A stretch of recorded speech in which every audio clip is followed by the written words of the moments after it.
He did not care. I couldn't even watch that. I was angry after that. Like, I voted for you and you don't care about me? If you've been paying attention to the news lately, you already know that data centers, and hyperscale data centers in particular, have become one of the most contentious topics in America. Communities are rising up, commissioners are being confronted at public meetings, and the people driving this agenda seem determined to push it through regardless of what anyone thinks. On today's show, we're going to talk about why this is happening to our country. My name is Millie Ryan, and this is Libertarian-Minded. Peter and Tara will be returning to the show eventually. They're both really tied up with other projects at the moment, but we wanted to get this information out since data centers are the main agenda in the news right now.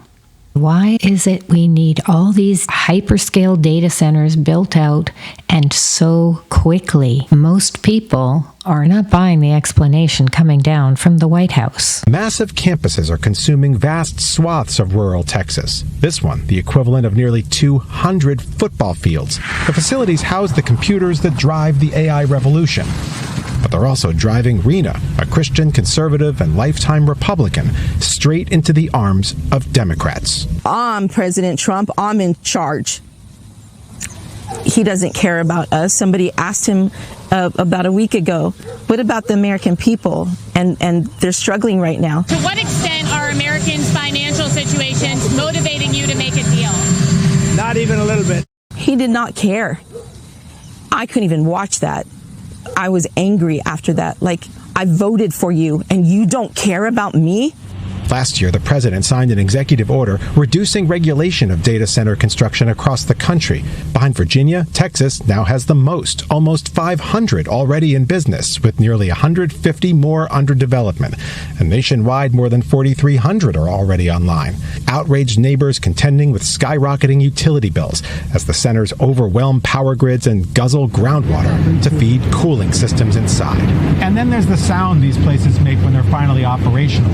The public case for the hyperscale data center expansion was framed from the very top. On his second day in office, President Trump stood in the White House to announce Project Stargate, a $500 billion joint initiative between OpenAI, Oracle, SoftBank, and other tech giants to build a nationwide network of massive AI data centers. Answer announcing the formation of Stargate. So put that name down in your books, because I think you're going to hear a lot about it in the future. A new American company that will invest $500 billion at least in AI infrastructure in the United States and very, very quickly, moving very rapidly, creating over 100,000 American jobs almost immediately. This monumental undertaking is a resounding declaration of confidence in America's potential under a new president. Let me be a new president. I didn't say it, they did. So I appreciate that, fellas. But it'll ensure the future of technology. What we want to do is we want to keep it in this country. China is a competitor and others are competitors. We want it to be in this country, and we're making it available. I'm going to help a lot through emergency declarations, because we have an emergency. We have to get this stuff built. So they have to produce a lot of electricity, and we'll make it possible for them to get that production done very easily at their own plants if they want, where they'll build at the plant, the AI plant, they'll build energy generation, and that will be incredible.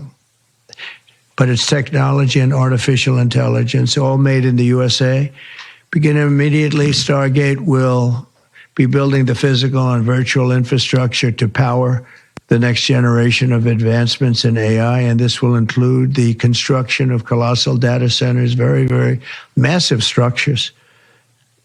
I was in the real estate business. These buildings, these are big, beautiful buildings. Are going to employ a lot of people.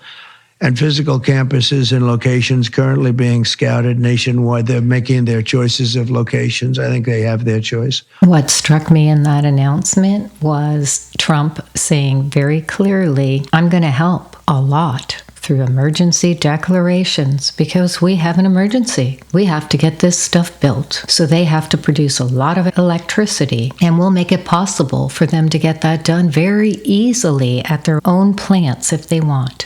Let's have a look at another clip that I have that shows the result of letting them do what they want to get this done quickly. XAI made a deal with the local electric company for 150 megawatts of power and agreed to build a new substation to help meet that demand. But Musk's ambitious plans suggested he would need much more power than that, and fast. Soon, people started to notice some unusual structures outside the facility. I drove out there, and the first thing I did was hear the turbines. You can smell it as well. Such a disturbingly unique smell. From the road, Keyshawn and others could see a row of machines that are typically only used for remote or emergency operations. Mobile gas turbines. I have never seen portable turbines used like this. Patrick Anderson works on air quality cases for the Southern Environmental Law Center. We know that these kinds of generators require air permits. And so right off the bat, we started filing records requests with the local Shelby County Health Department. Do you have an air permit application from XAI? And they came back and basically said, no, we have nothing to hand over. We also filed records requests with EPA to see what they had. They also did not have details on what is on the ground out there. Nobody from the regulatory side, the health department, the city, EPA, has told the public or us really one iota of what's actually operating out there. To figure that out, Patrick and his team hired a photographer to capture the data center from above. The images revealed far more turbines than anyone knew about. 35. I couldn't believe it. I was absolutely stunned. How do we not know about this? According to XAI leadership, the turbines are not being used and are not connected. Under pressure, XAI claimed it was using less than half of those turbines. I've talked to the XAI leadership team. There are 35, but there are only 15 that are on. The other ones are stored on the site. Well, first off, these are expensive. There's a turbine shortage nationally. You don't obtain these turbines and put them on site if you're not intending to operate them. So Patrick and his team sent the photographer back out with a high-end thermal camera. What we saw is 33 of the 35 were very clearly operating. The turbines were capable of generating about 420 megawatts of electricity, enough to power around 300,000 homes. They've built a power plant out there. And they've done it overnight, no air pollution controls, quick and dirty, no permit. I mean, what you've done with the cluster in Memphis is incredible. Just in a handful of weeks. Any given thing can be sped up. Yeah. Like whatever speed is being done, it can be done faster. National security, economic revitalization, and global competition. And supporters argue the infrastructure is essential to keeping America ahead of China in the AI race, and that it will create hundreds of thousands of jobs. And falling behind now means giving away our technological and military dominance for a generation. OpenAI called it a project that will support reindustrialization of the United States and provide a strategic capability to protect national security of America and its allies.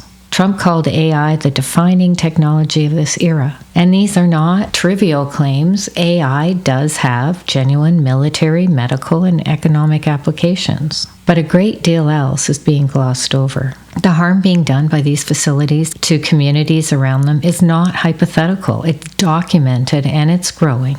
I'm wondering what happened to the green agenda. For years, the same institutions and governments and media voices who are championing this build-out told us that our carbon footprints were a threat to the planet. We were told to drive less, eat less meat, fly less, consume less energy. The United Nations and the World Economic Forum made climate action a centerpiece of global governance. Schools taught children that the health of the planet depended on changing our habits. Now, to power these data centers, nuclear power plants are being restarted, coal plants are being brought back online, and massive new gas infrastructure is being approved at a pace that would have been unthinkable 5 years ago. Environmentalists who spent decades fighting fossil fuel expansion are watching it roar back, not for heat or transportation, but for AI models. And the hypocrisy is glaring.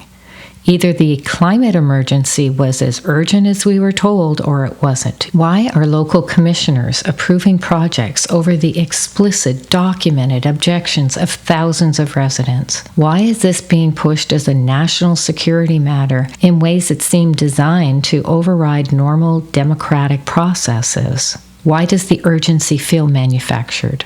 When you look at what motivates the build-out beyond the official talking points, the answer that comes up for me most consistently is surveillance infrastructure. Think about what these systems at scale actually make possible. We're talking about facilities designed to store and process incomprehensible volumes of data, combined with digital ID systems, facial recognition networks, centralized financial platforms, and AI-powered analysis tools. This infrastructure could create something no government in human history has had: a comprehensive, real-time profile of every citizen, their location, their purchases, their health records, their communications, their relationships, their political views, their browsing history, and in fact, every word spoken, even in their homes, through a networked device.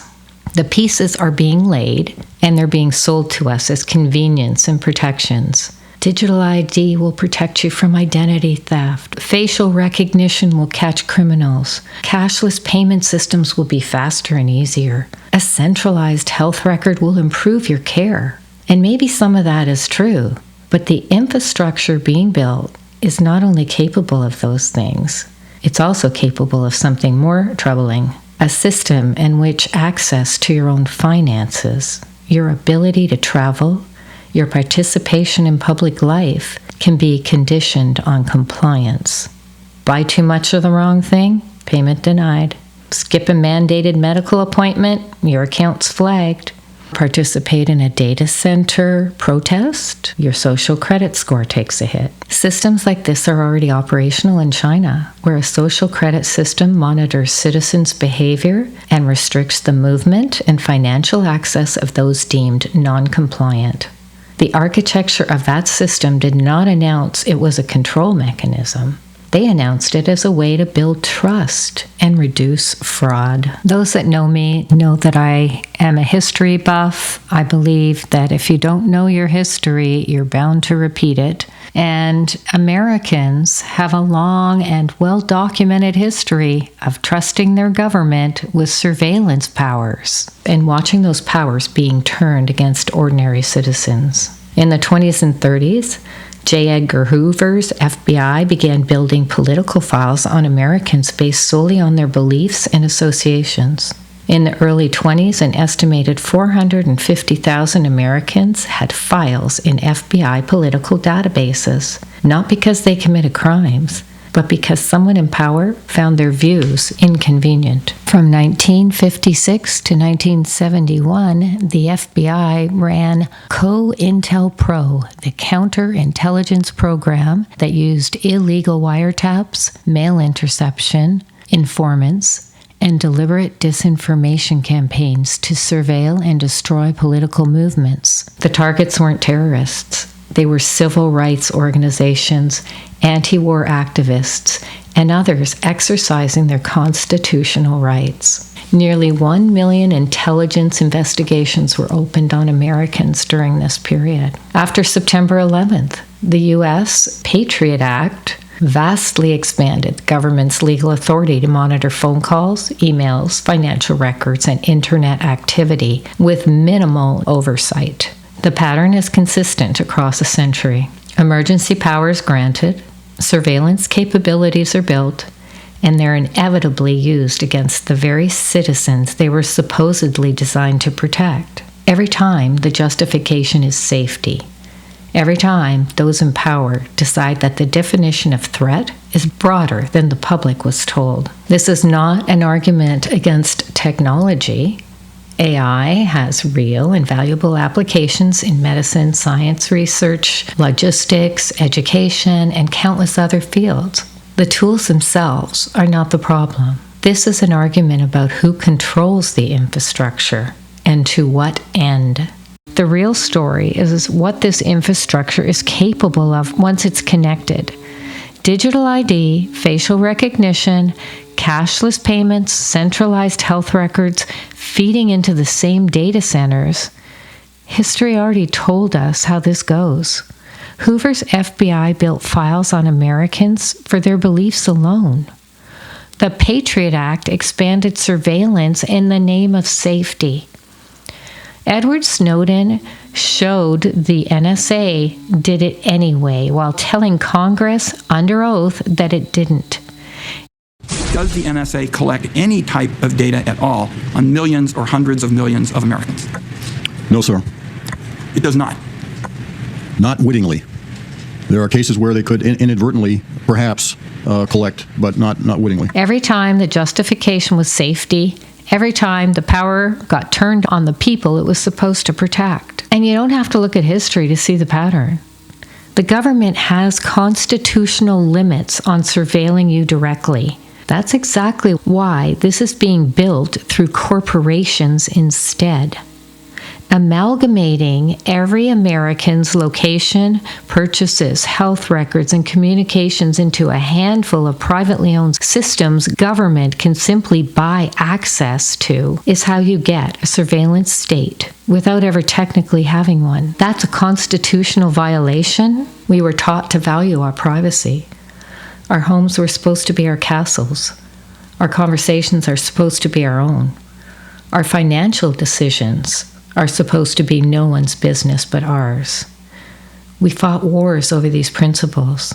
We wrote them into the founding documents. The people pushing this agenda, billionaires and international bodies and the institutions they fund, are betting that we will trade all of that away in exchange for convenience, safety, and the fear of being left behind. Some of us are not willing to make that trade. Freedom isn't something you reclaim once it's gone. It's something you defend before it's taken. The time to ask what all this is really being built out for is now, before the infrastructure is complete, before the digital IDs are mandatory, before cash is abolished, and before the question of whether you are compliant enough to access your own money is decided by an algorithm running in a data center that was built over the objections of the people whose community it now occupies.